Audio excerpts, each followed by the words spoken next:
Assalamu alaikum wa rahmatullahi wa barakatuh. How is everyone? You're amazing. Simple. I've been with this charity for a long time. The charity's been around for a long time. And it's just incredible how so many people so often come through, and the same people keep coming through as well. So, Jazakumullah khair. Thank you so much. What does ISRA do? It's in this book, but I'm going to sort it concisely for you.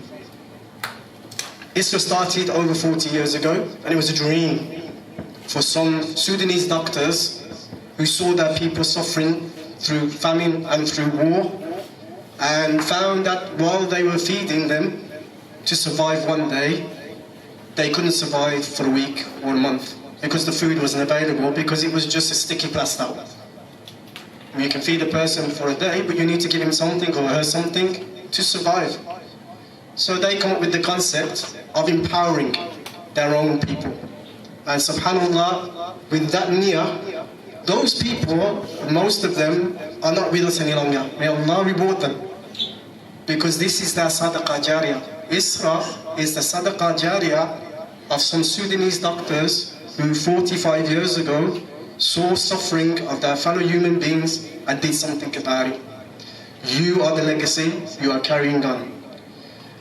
What I wanted to talk about tonight, I'm not going to talk about it. I had a different...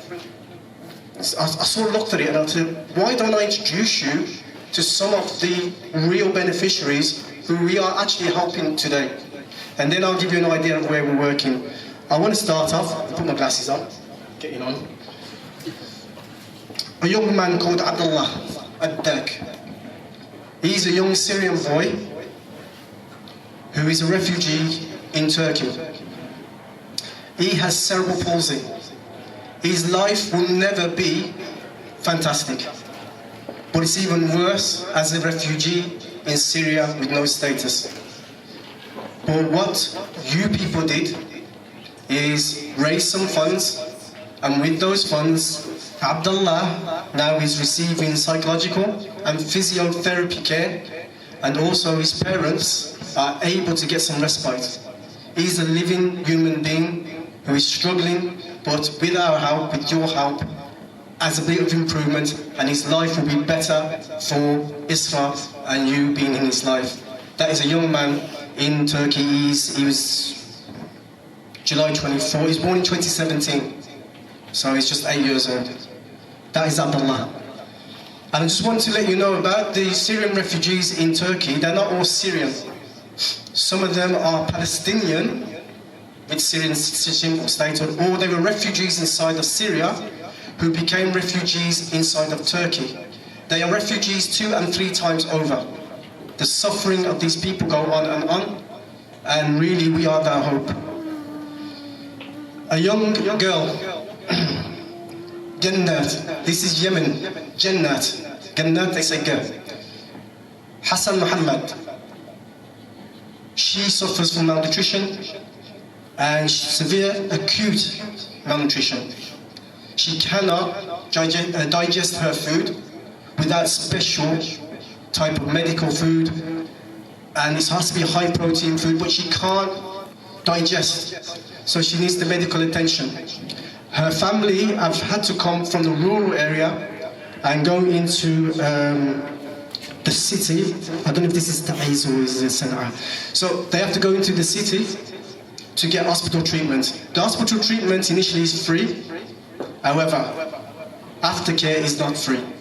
The parents have to travel and they have to sit with their child for 1 week, 2 weeks, even some months. They are not natives of the city, they need rent, etc., etc. Again, you went onto a wolf run. This is what we had last year. The sisters went and the brothers went and raised money, enough money to treat 10 children in Yemen. And we've done it for 2 years now. And what these children receive are intense attention from us. They get weighed, they get food given to them, extra medicine, but also their family are given food packs every month. And where we can, we assist them with cash to pay their rent. And this was because you went out, and I think the sister did it on quite a cold day, although it was June, It was quite cold from what I remember. It was freezing, it was soaking wet. But we raised so much money that we have 10 children currently on this program in Yemen.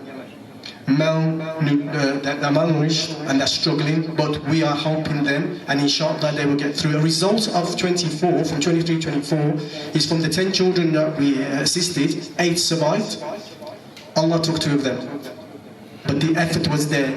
There is sadness and there is happiness, of course there is. But we still made the effort, well you made the effort, and we were the go-between. The third one is, and I couldn't leave this out because it's in Gaza. As Soraya was saying, we have been in Gaza for 17 years, the whole blockade. I've been in Palestine, in Lebanon, and helping Palestinian refugees throughout the world for over 40 years.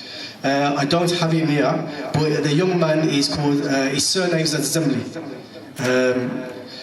He is one of 4 siblings which ISRA sponsored. Some of them have become adults, 2 of them I think we're still sponsoring. The story of the Zamli family is heartbreaking and not uncommon in Gaza. So the children were in their homes and the explosions. This is another war because it did not happen on October 7th. This was, I think, about 2011, somewhere like that. But the children were at home, all safe. Their parents were in the market. And there was a bombing, and they were killed. And some other adults from the family went to see what's happened. When they went, there was a second attack, and they were killed. And the young man, the eldest boy was about 17, 18, he inherited all of the responsibility of all of his siblings. There were 4 and there were some other ones from the family. So he had the burden of actually looking after these children. Alhamdulillah, ISRA were made aware of this, as we are normally. This is what we ask for about children in Gaza. Could we support? And we've been supporting 4 of those children for the last, I think it's about 10 years more. 10 years more. Alhamdulillah, they've all come through. They're all still alive as well, alhamdulillah, we've been told. But the burden on that young man of 17, 18, he became a father like that. No longer a brother. He was the father, the guardian, the breadwinner, everything. And the sponsors here in the UK, they're helping these people. They are real people, they are family. Their family. Now we do similar projects all around the world like this: orphan sponsorship, water, health and hygiene, looking after people who are in emergency situations like Gaza, like Yemen. We used to work in Sudan, we used to work in Syria, we used to work in Lebanon. And here's something I can give you now some insight into charity work, is that we would love to work in Syria, in Lebanon, in Sudan. But the powers that be don't allow us, because we have to go through so many doors, so many hoops, and we're always on the back foot. That's a bit political. I don't want to go too deep into it, but we will make the effort wherever we can with your support. Going on for that, I hope we've got a bit of time, Johnny. It's okay, yeah. So I just want to give you some more examples of, it's not always war that causes poverty. Because we know that the Palestinians and the Syrians, they have a wealth of education and universities and colleges and doctors, and this is perhaps why they're being targeted, and these are the ones being taken out. You always take out those who are educated. So there's an education program from ISRA as well around the world.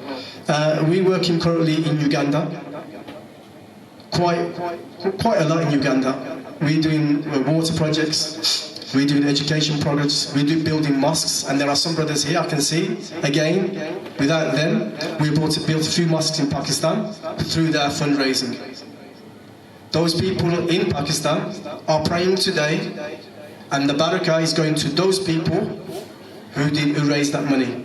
That mosque has been going there about 4 years, I think, and it will go on and on and on.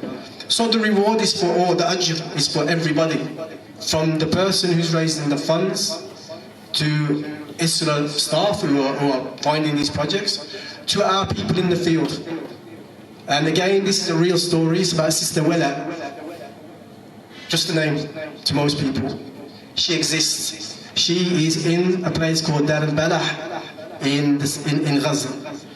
She every day looks out her window and prays that it will end. At the same time, Habib, what can you do for us today? Don't forget the people of Gaza. She has 2 children, okay, and she never asks for anything for herself.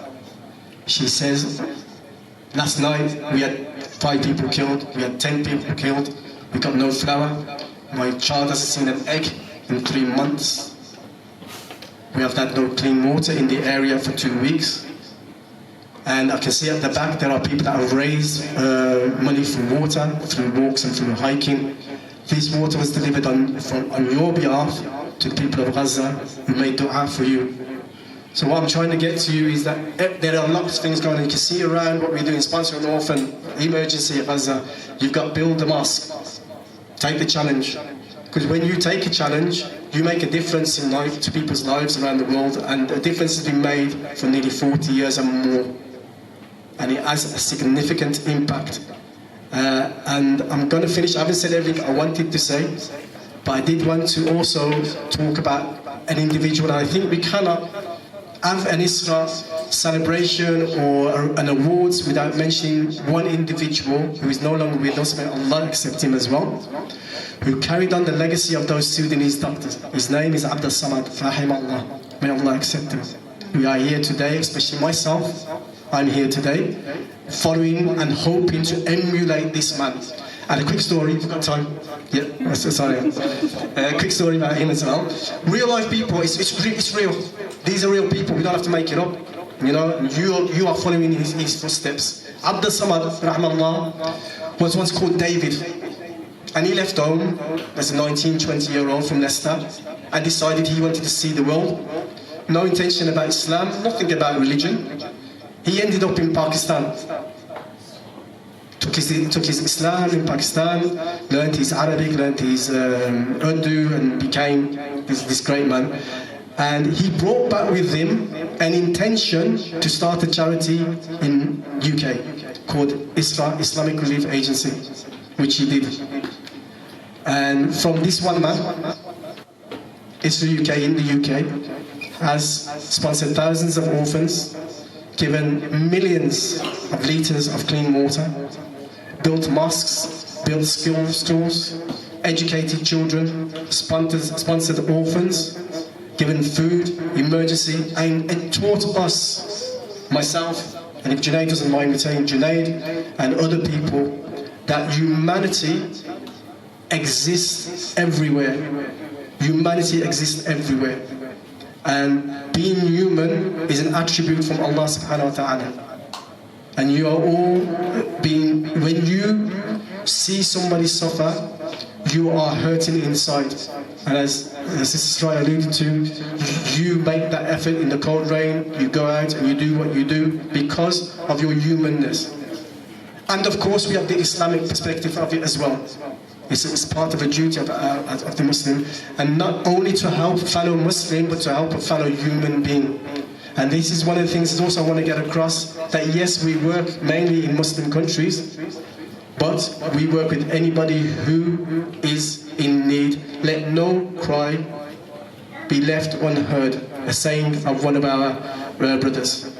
Just to finish off, the mission of ISRA, and I have to read it, I should know it, the relief of poverty worldwide by providing or assisting in the provision of education, training, healthcare, sponsorship, feeding, clean water and agricultural redevelopment programs, all necessary support designed to enable individuals to generate a sustainable income and be self-sufficient. A bit longer, no.